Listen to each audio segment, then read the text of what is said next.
We are pleased to be joined by Barracuda goaltender Zach Sawchenko. Sazi, how's the summer treating you? Hey, good to see you, Noli. It's going well. I mean, it was obviously a long time since I've been back in Edmonton. I think I was down in the States for a good 6, 7 months. So it was nice to get back, see some friends, see some family, and just get back to home base here. I was talking to Kyle Topping the other day just about getting back up to Canada, dealing with the quarantine. He actually visited his brother who lives in the States for a couple weeks before he made his way back up home. How was your situation dealing with getting over the border, dealing with the quarantine situation? What was your process? Yeah, it was a pretty funny story actually. So we were me and Hobbsy and Greg's obviously lived together this year. So we had a lot of good laughs, a lot of good times together. So when we were trying to decide how to come back, we Canada had a huge strict protocol on coming back over the border, and if you were flying in, you had to stay in a hotel quarantine. And we were in the bubble all year, so we were kind of over the whole hotel quarantine and stuff. So me and Hobbsy made the decision that we were going to rent a U-Haul, grabbed a U-Haul, and then made the 26-hour journey back from San Jose in our U-Haul. So it was pretty fun haul, but yeah, it was long days for sure. So who got dropped off first? Did you drop off Hobbs or who? How So that work? we basically loaded it up the night before, left it at the rink, and then dropped off our rental vehicles with the guy that hooked us up this year, and then made our trek back. So we went through Tahoe, went through Nevada, up through I don't even know where. We made our way through Montana, then we got up at the border. The border was pretty seamless. A couple COVID tests later, a couple questions. We were through the border. Went up to Lethbridge. My girlfriend picked me up in Lethbridge. I went up to Edmonton. Hobbsy kept the U-Haul and continued his trek back to Regina. So, like I said, it was long days, but it was a lot of fun in that U-Haul as well. That's just putting the stamp on the season and what a season it was, the year that it's been. Yeah, exactly. That was kind of the cherry on top. It was just I never could imagine, renting a U-Haul, a 10-foot truck, and making the trek back. But luckily for us, we didn't have the hotel quarantine, and I was able to get back to see my family about as quickly as I could. It seems like it is a no-brainer for you to have Greg's and Hobbs as your roommates. You three play junior together with the Moose Jaw Warriors. Is it weird to just think that you guys are all still together now at the professional level within the same organization? Is it still kind of not interesting, but still kind of an awesome experience to be with those guys? Yeah, I think it's interesting for sure. I mean, it's obviously pretty rare that that does happen. When we were in Moose Jaw, me and Jaden were really tight. So our billets hung out all the time. So I was at his house quite a bit. And, just the fact that we were all able to link up again with Greg's here in San Jose. And even last year we had another Moose Jaw guy, Tristan Langan, who was there too. So it was pretty funny to see it come full circle in the pro ranks. But no, like I said, we've always had a lot of laughs in the apartment. And, it's been a good ride with those guys. You're originally from the Calgary area, but you spend your off season now full time in Edmonton. Your girlfriend is from there. You mentioned off air before we started this that you have your trainer there as well. So you found some symmetry in Edmonton. It's become somewhat of your off season home. Describe to us where you're living, what life is like in the off season in Edmonton. Where's your trainer at? What's going into all of that? Yeah, so like I said, I went to school here about 4 or 5 years ago now. When I left school early to go play with the Barracuda there and sign that first deal, I kind of kept all my ties here. Obviously, my whole extended family's here. Both my parents aren't here, but all grandparents, cousins are all in Edmonton. So Edmonton's always kind of had a homey feel to me just because of how much family's here. And when I came to school here, obviously girlfriend was here, and then I just got comfortable with trainers, coaches, and stuff. And then when I decided to kind of turn pro, I just felt that this was a place I was comfortable in. I had guys that I trusted around me, whether it was trainers, coaches, whatever the case may be. It's just like I said, it's been a homey feel for me. And then to be close to family is obviously something I take pretty importantly now, just because of how long we're gone during the year. So a normal day, there's a lot of working out. I mean, I obviously took some time away when the year finished there. Like you said, it was a pretty crazy year. It was nice to get back and hang up the skates for a little bit and just relax a little bit. Like I said, I hadn't seen my family for quite some time, see some family, some friends. And then once I kind of decided to get back into it, it was, talking to my trainer who actually just got a job with the Oilers here. So he's now an assistant strength guy with the Oilers. So talked with him, he hooked me up with the program. And then just this past couple weeks here, I've been getting back on the ice with, goalie coaches and players and stuff like that. So, typically there's workouts 5 days a week. As of right now, we're skating twice, 3 times a week. And then, like I said, the weather's been super, super nice here. It's been almost a little too hot for me. So it's weather's been good. There's been a lot of golf, weekends at the lake, and it's been a lot of fun. So I was obviously really excited to get home, and it's always a lot of fun in the summertime here in Edmonton. You mentioned your trainer at the University of Alberta, Joel Jackson, I believe is his name. He got their Exactly, promotion yeah. up to the National Hockey League. So he's now working as an assistant strength coach with the Oilers, but are you still working with him, or is he now taking over full-time with the big club? Yeah, so I think he's transitioning this summer into the Oilers. So he's down at Rogers Place now. He was able to kind of hook me up with the program and get me the stuff that I needed for the summer. And like I said, I've been working under him for the last 4 or 5 years now. So it was kind of an easy transition. I don't see him as much now just because he is at Rogers working with their prospects and taking care of them. But he's a guy I've relied upon a lot in the past couple summers, and it was obviously pretty cool to see him make the jump to show and finally get that recognition he finally deserved. When you think about the goaltending position, at least I think of it as such a specialized position, and it's in its own world away from the game in its sense. So when thinking about training, off-season training, what type of things are you doing maybe differently than what a forward or defenseman would be doing? Yeah, so that's the other thing too, is just because, like you said, the position is so unique and it's not exactly, as important to be, pounding weights, or I'm sure Potsy and Cello will disagree with me on that one, but it's a lot about mobility and just keeping the body fresh, just so you are able to make it through the whole year without, getting as many injuries as guys have seen, right? So we've got a great resource down in San Jose with Adam Francilia, who helps us out. Obviously, it was a little bit tougher this year just because of the bubble, and we weren't able to see him as much as we could. But he's been great with giving us, me, Corns, Melly, whatever the case may be, just kind of a little program and Dropbox videos so that we are able to just not worry about the weight aspect as much, and we're more so worry about the mobility and the strength aspects that doesn't necessarily involve weight training and stuff like that. So he's been great. I obviously started working when I came down to the organization, and that's just been something I've kind of kept building on and growing. He's me and Nabby like to joke around. He's a scientist. A lot of the stuff he says is pretty complex, and I don't necessarily understand it, but you can definitely see the difference it makes in your game.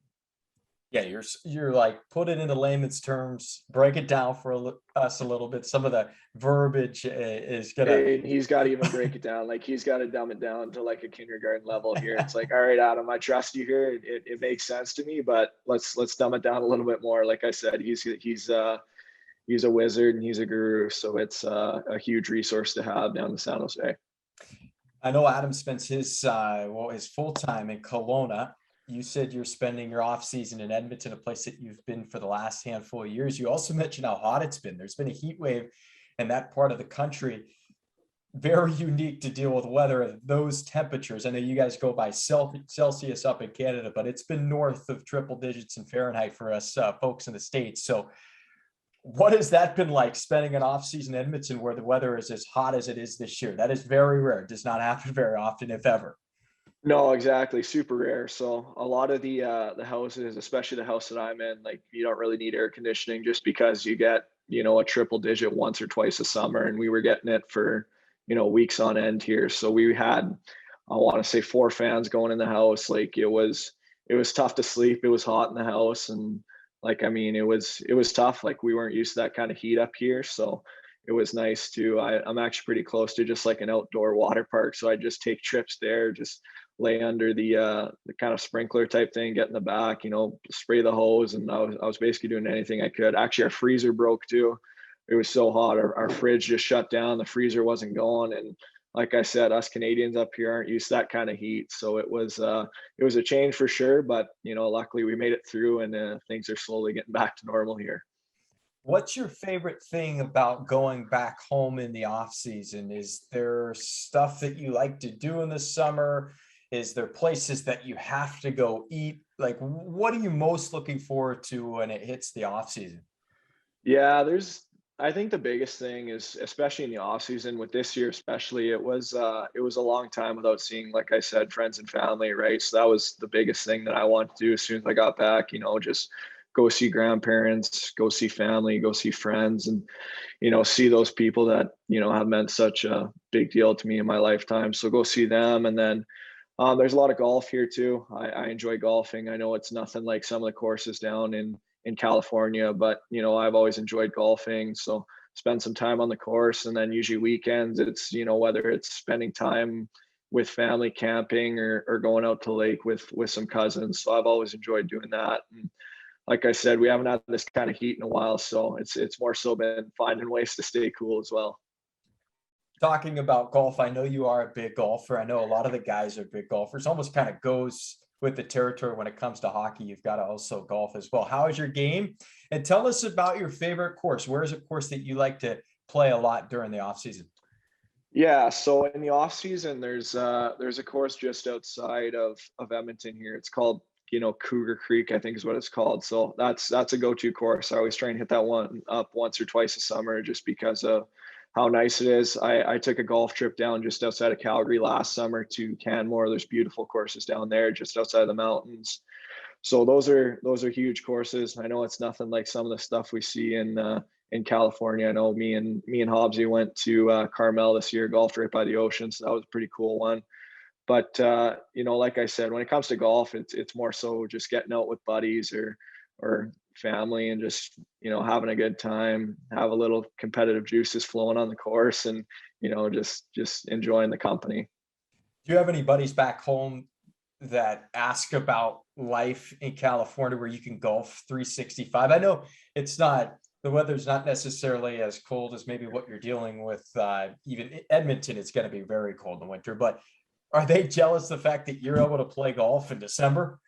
Yeah, definitely, definitely. You'll see some of the guys, like I golfed with a few of my buddies from the Bears here with the University of Alberta a couple weeks ago, and they were actually spanking me on the course, and they were like, "What's going on here, Saucy? Like, you golf year round?" And I was like, "Yeah, sometimes it's not a good thing. I mean, it's nice when, like I said, you take a break from it, get back into it, and you're able to swing it like you haven't swung it for a while. So sometimes it's nice. Obviously, sometimes it's we take it for granted just because it's so nice down there. And like I said, that's one of the best things playing in California is the weather's great year round. Like you said, there's no minus 40 winters and stuff like that. We never get snow. It's nice to be able to go to the rink in the wintertime in shorts and flip flops. So that's something I obviously take for granted. And like I said, it's beautiful to be able to golf year round. You're close to the campus U of A where you went to school for a couple of years. Do you ever think that you're going to go back and try to pick up that degree? Is there any future education that you want to continue to pursue whenever you just do decide to hang up the skates?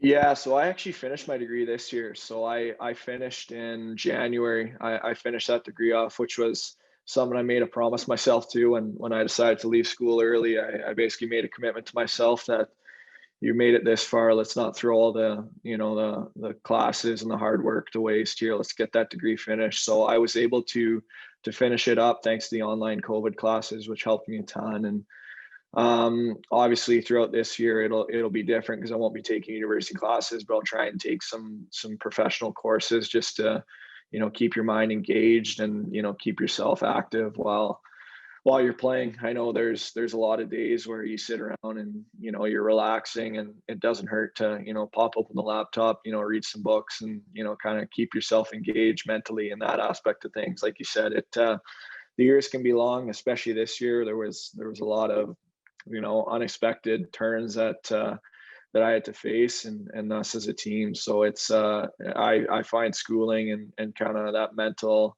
academic side to be a bit of a relief and escape from the rink. So that's something I always enjoyed doing. So was it a fact that COVID occurred and that allowed for you to go back to school, or even think, hey, I want to pursue my degree. I want to finish this up. And what a great opportunity because all the classes were online. How did that all shake out? Yeah, so like I said, I usually came home in the summertime and I'd bang out, 2, 3 classes a semester. So I was able to, finish up 4 classes a summer or whatever the case may be. And then during the year this year, we were able to take, the classes that I needed online and basically through correspondence through my computer. So as long as I had my computer, I was able to take those classes. So COVID didn't ruin my schooling. It actually benefited me somehow. So I was pretty lucky in that aspect. And like I said, I was able to finally get that degree finished and able to hang that piece of paper on my wall now. Were you able to participate in any sort of graduation ceremony? Yeah, so I was actually a couple weeks ago. My friends, well, my sister, my girlfriend, and my family were able to, put together. I called it a COVID grad, where we were able just to walk down near campus, take some pictures, get the cap and gown, throw the cap out, pop the champagne, and I was able to finally kind of get into that. I didn't get a high school grad; I was over playing juniors, so it was nice to finally get that one grad under your belt and celebrate like it was a normal year. Obviously with COVID, it was a little bit different, but it was finally nice to see that hard work finally recognized by friends and family and celebrate with those that meant the most to me.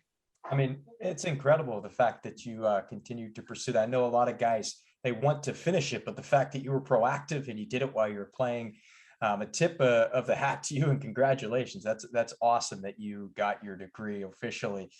I know you're a student not only away from the game, but I think you're a student of the game as well. You like to see guys doing at the highest level. And we were privileged, I think, this year in the Stanley Cup Final to see Vasilevsky and Price, two of the best in the National Hockey League.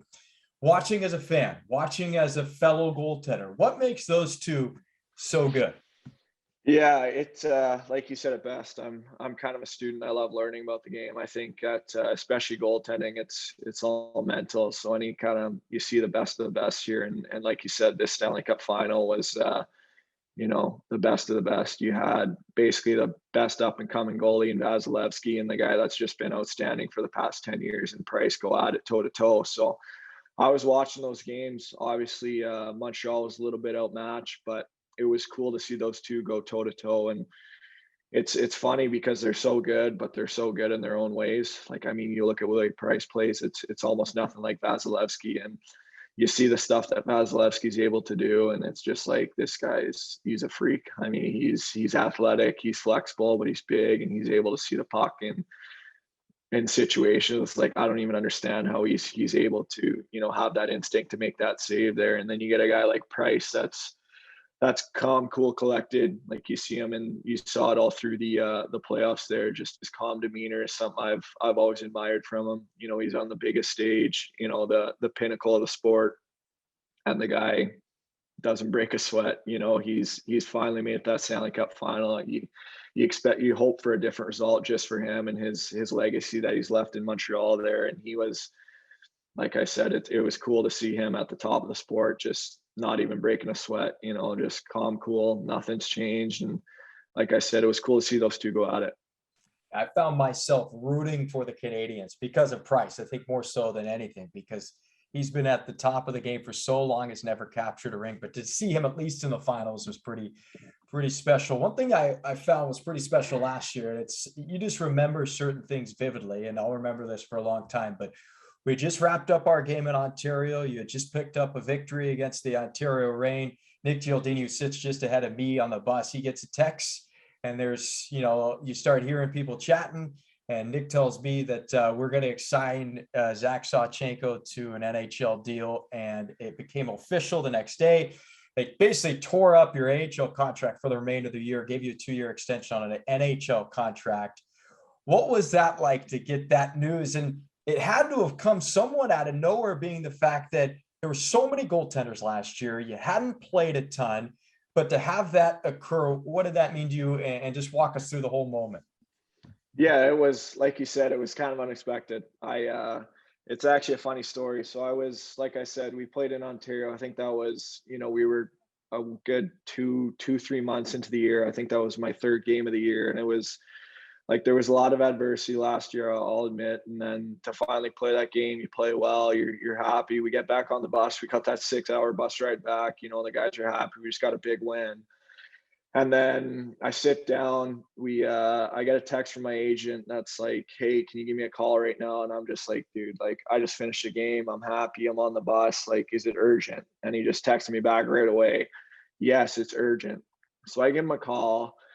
And sure enough, he goes, "Yeah, how'd the game go?" I was like, "Yeah, I thought it went well." And we started talking a little bit. And then he kind of comes out of the blue and says, "Yeah, the Sharks want to sign you." And I go, "Hold the phone here. Like, what are you talking about? I just played my third game of the year. Like, are you sure they want to sign me?" And he was like, "Yeah, I just talked with Joe. I just talked with Doug. Like, a contract getting sent over. We're just finalizing a few things." And he's like, "Do you want to sign it?" I was like, "Well, I want to sign it. Like, this is what you dream about as a kid, right?" So you saw years of hard work, and you saw, like I said, it was almost a dream come true in the most unexpected year that you ever could imagine, right? So like I said, I called my agent. He talked to me about that, sent me the contract. I took a look at it, and then the first text I sent was to my dad, and I said, "Dad, I'm signing in the show. Like, this is a dream come true." And he was obviously over the moon. It was hard for me to talk to him. We were going in and out of the hills of just leaving LA there, so I was losing service. I kept losing him, and then sure enough, he's blowing my phone up. Like I said, my mom, I texted my mom right away. She was actually sleeping, so she woke up the next morning to a bunch of texts that's exactly like me, like signing in the NHL. Like, what are you talking about? The Sharks want to sign you, Zach. You played 3 games. And I was like, "I know it's weird. I'll explain it all tomorrow." And then sure enough, I had to, talk to my parents and explain it to them, and then reach out to grandparents who followed my career all the way through. And then, like I said, I got back to the rink at about 12 o'clock at night that night. Nikki printed out the contract, signed the contract. The next day I went to the rink just to get some treatment done, and the news had kind of broken out, and then all the guys were super happy. And then, like I said, the next day after I signed, I was at the rink, and then the following day I was joining the Sharks on the taxi. So it went from 0 to 100 in about 2 seconds. I mean, still to this day, I'll tell people I kind of blacked out. I didn't really hit me till about a week later, and I was like, "Whoa!"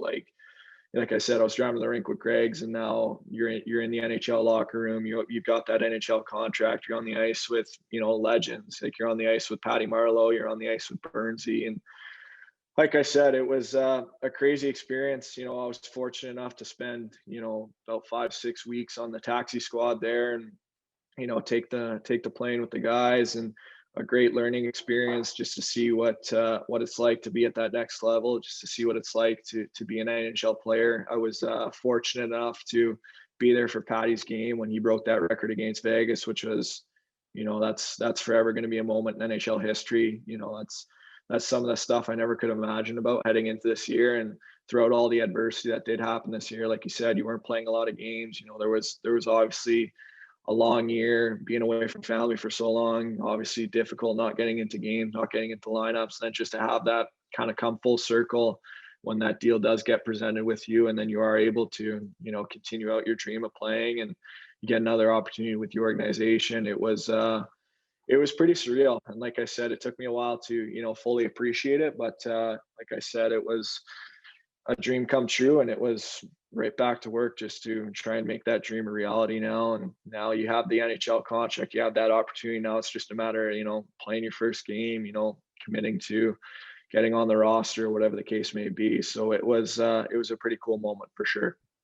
I mean, just hearing you explain that, I mean, it gives me chills, because that's really, I think, what makes sports so magical is the human element of it, right? The Right. trials and tribulation. I mean, you're going through a season where you're frustrated and you're probably feeling down and discouraged, and all of a sudden it kind of makes it all worth it when you found out about that news. Yeah, definitely. I'm a big believer that everything happens for a reason. So I know there was definitely conversations with my parents. I was like, "I'm frustrated right now. I don't know what to do." And they just basically said, like, stick with it, have a good attitude, show up at the rink. And then you kind of take a step back, and you're like, "Yeah, it sucks, but at the end of the day, you're still living in California. You're 22 years old playing professional hockey for a living." And you kind of say that out loud, and you're like, "Yeah, you're right. That's not a whole lot to complain about." Yeah, it obviously could have been a little bit better. You expect things have gone differently, but the end of the day, it all makes it worthwhile when you get that phone call, and you finally get that opportunity that you've been dreaming about since you were a little kid. I'm sure it was a little bit tough to see a fellow teammate and a buddy go the other day with Josef Kozenac being included in that trade with the Arizona Coyotes. But with every departure, maybe it opens up opportunity. There was a log jam at the goaltender position last year. There's still opportunity for a lot to change over the next, little bit of time leading into the season. But looking at the upcoming season, maybe a chance now going into this year to continue to compete, get more games. We talked about the limited number of games you had last year, but I'm sure it's hard to see Josef go. That being said, you have an opportunity now, at least at the AHL level, to really compete for a full-time role. Exactly. Like you said, like obviously Corns and Peppa was a great mentor to me. Like I met him the first year when I came up in the second half of the year, and I was able to see what makes him successful. And still to this day, I'll never forget it when I signed that deal and showed up at the Sharks locker room. He was one of the first guys that kind of brought me in and said, "Hey, congratulations," gave me a big bear hug. So that kind of speaks to the kind of guy that he is. And like I said, I was fortunate enough to see him, get his first win in the NHL last year. And that was a special moment just because you know how hard he worked, the time he put in the American League. You see the success he did have, and you saw why he was so successful and how, seriously he takes his preparation. He takes, he was a great mentor for me, and still, that's why he was able to get that opportunity in Arizona. He was able to, make the most of his opportunity with the Sharks, and was able to, obviously, would have been nice for him to stick with the Sharks, but now he's got an opportunity there. And like you said, there's another door open. So unfortunately, you saw him sign his deal, and then a couple of days later he gets traded. So unfortunately, that's part of the business. But you couldn't be happier for him to, get that extension and to see him finally play in the NHL after all the hard work and the success he had in the American League. I told Harv, I told Sabs, I told our guys, like, he's going to play in the show. Like, he's good. He's put in the time. Like, he takes it seriously. And to finally see him play those games, like, I still remember the game he played in Vegas, the games he played in Colorado. Like, he was lights out. He was the best player on the ice. And just to see him, find that success in the National League level was, I was obviously super happy for him. And like I said, it's an unfortunate part of the business, but I got nothing but great things to say about him. Looking at next year, what makes you the most excited about going into your third year? What gets you fired up about this upcoming season?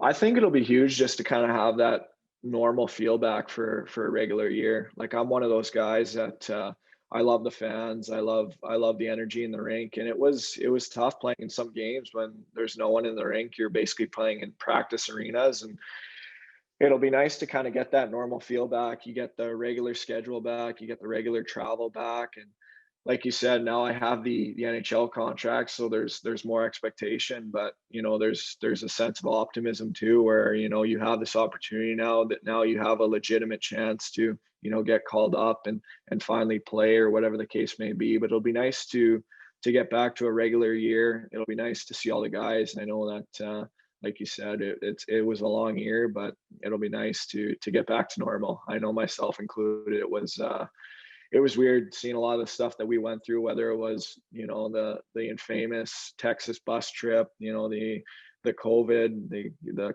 protocols, the testing, when we get shut down. Like, it'll be nice to finally get back to a somewhat normal season next year. Okay, one last question for you before I do let you go. We talked a little bit about golf. You're a big golfer. You talked a little bit about golfing with your old teammates at U of A, and them chirping you a little bit about your game. But when you guys come back after an off season, the off season is where the game gets tight, right? It sharpens up a little bit. When you come back, is it pretty competitive with your teammates, seeing who's made the most progress during the offseason? Everybody wants to see who's making progress on the ice, but golf at times is equally as important. Exactly. Like I said, I live with Hobbsy and Greg. So, whether it's once or twice a week, we'll get out on the course and we'll whack it up pretty good. And it's, there's always something on the line, whether it's supper, dishes, ice cream after, there's always something on the line. And last year, especially at the beginning of the year, I was able to take a few meals off Hobbs, and near the end, I think he kind of had my number there. So It's definitely putting in work. I mean, when it comes to the on ice stuff, that's our job, so we take that very seriously. And all the long hours in the gym pay off. But what guys don't understand is you're only at the rink for a couple hours a day, and a lot of the times you're still able to get out and socialize with your teammates. And us as hockey players, we're competitive, right? So we get on the course, and you have some guy that's been running his mouth. It's like, yeah, I was golfing great this summer. I'm an 8 handicap, and you spank them pretty good. I think that's way better than some of the stuff that goes on, on the ice behind the scenes there. It's one of the best parts about being on this team is there's so many guys that do enjoy golfing, and it's nice to finally get those competitive juices flowing after a couple months off. I'm looking forward to see who has bragging rights when training camp gets underway and when guys get back on the link. Saucy, great catching up with you. Yeah, I can guarantee you the winner of that tee time will be, the first one at the rink asking guys, ask Homsy how he shot yesterday, ask him how many balls he lost in the water. So like I said, it'll be great to be back. Yeah, I guess if you win the round, you're probably early into the rink. You lose the round, you're probably getting in a little bit later. Yeah, you're trying to hide as long as you can until someone asks you about it. I love it. All right, Saucy, great catching up with you, man. I'm happy that you're doing well. Excited to see you when the season does get underway, but enjoy the rest of your off season with your family and friends.